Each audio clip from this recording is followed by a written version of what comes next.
The Best Christmas Pageant Ever, Chapter 6. Our last rehearsal happened to be the night before the potluck supper, and when we got there, the kitchen was full of ladies in aprons, counting out dishes and silverware and making applesauce cake for dessert. "I'm sorry about this," one of the ladies told Mother, "but with so much to do at this time of year, the committee decided to come in this evening and set up the tables and all. I hope we won't bother you." "Oh, you won't," Mother said. "We won't be in the kitchen. You won't even know we're here." Mother was wrong. Everybody in that end of town knew we were there before the evening was over. "Now this is going to be a dress rehearsal," Mother told us all, and right away 3 or 4 baby angels began hollering that they forgot their wings. Half the angel choir had forgotten their robes, and Hobie Carmichael said he didn't have a costume. "Wear your father's bathrobe," Charlie told him. "That's what I do." "He doesn't have a bathrobe." "What does he hang around the house in?" "His underwear," Hobie said.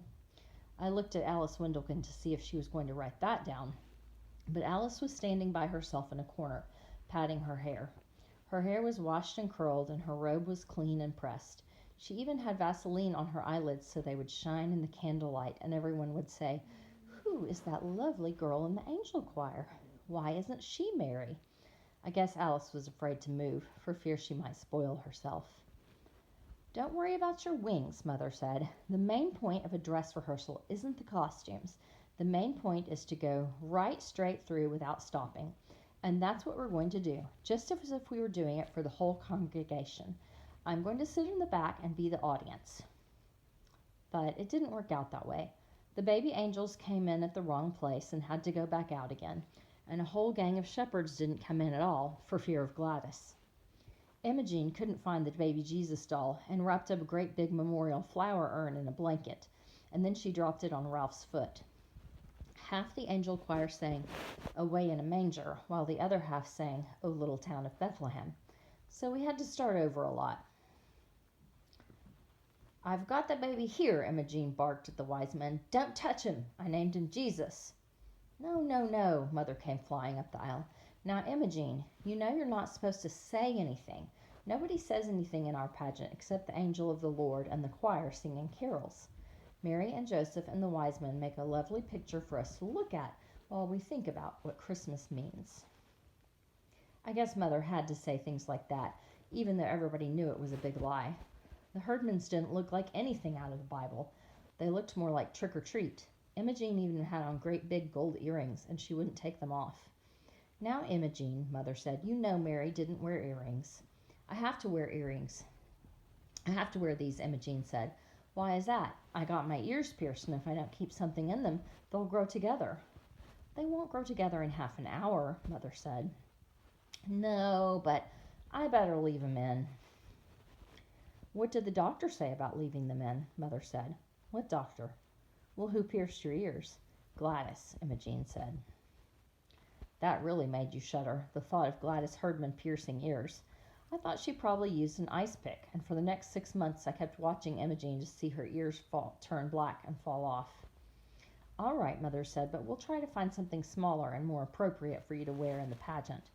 Now, we'll start again and go right straight through and—" "I think I ought to tell them what his name is," Imogene said. "No. Besides, remember, it wasn't Mary who named the baby." "I told you," Ralph whacked Imogene on the back. "I named him." "Joseph didn't name the baby either," Mother said. "God sent an angel to tell Mary what his name should be." Imogene sniffed. "I would have named him Bill." Alice Windlekin sucked in her breath, and I could hear her scratching on her pad of paper that Imogene Herdman would have called the baby Jesus Bill instead of Jesus. "What angel was that?" Ralph wanted to know. "Was that Gladys?" "No," Mother said. "Gladys is the angel who comes to the shepherds." "Yeah," Gladys said. "Unto you a child is born," she yelled at the shepherds. "Unto me," Imogene yelled back at her. "Not them, me. I'm the one that had the baby." "No, no, no." Mother sat down. "That just means that Jesus belongs to everybody. Unto all of us a child is born. Now," she sighed, "let us start again and—" "Why didn't they let Mary name her own baby?" Imogene demanded. "What did the angel do? Just walk up and say, 'Name him Jesus'?" "Yes," said Mother, because she was in a hurry to get finished. But Alice Windlekin had to open her big mouth. "I know what the angel said.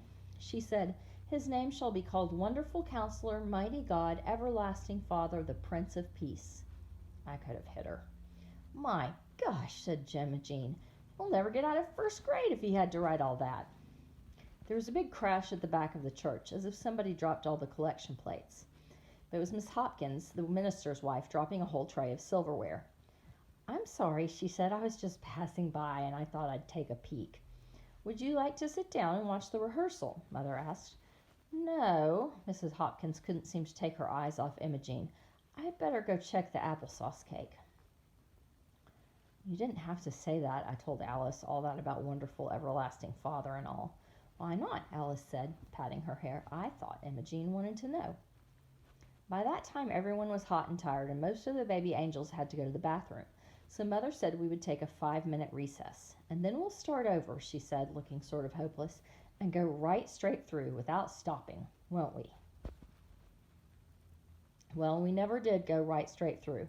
The 5-minute recess was a big mistake, but it's because it stretched into 15 minutes, and Imogene spent the whole time smoking cigars in one of the ladies' rooms.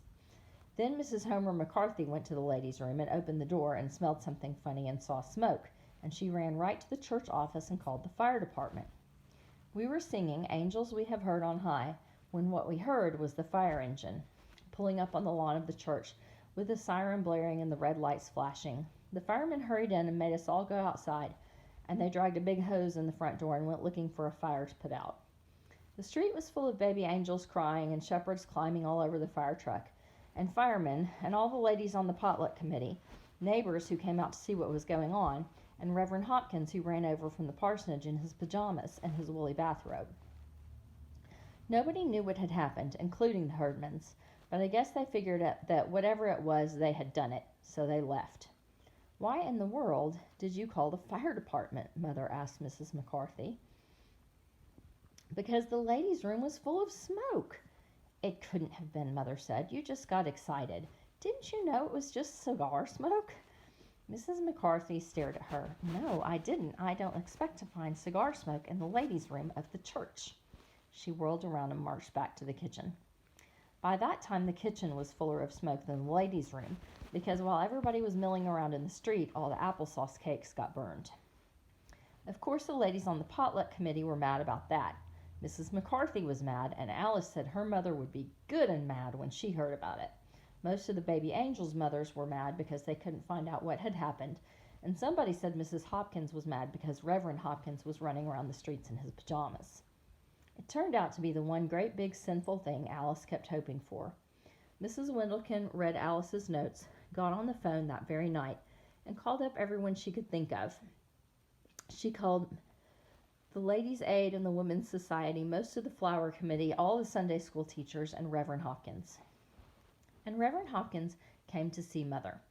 I can't make head or tail of it, he said. Some people say they set fire to the ladies' room. Some people say they set fire to the kitchen. One lady told me that Imogene threw a flower pot at Ralph. Mrs. Wendlekin says all they do is talk about sex and underwear. That was Hobie Carmichael, Mother said, talking about underwear, and they didn't set fire to anything. The only fire that was in the kitchen where the potluck committee burned their applesauce cake. Well, Reverend Hopkins looked unhappy. The whole church is in an uproar. Do you think we should call off the pageant? Certainly not, Mother said. By that time she was mad too. Why, it's going to be the best Christmas pageant we've ever had. Of all the lies she had told so far, that was the biggest, but you had to admire her. Maybe so, Reverend Hopkins said. I'm just afraid that no one will come to see it.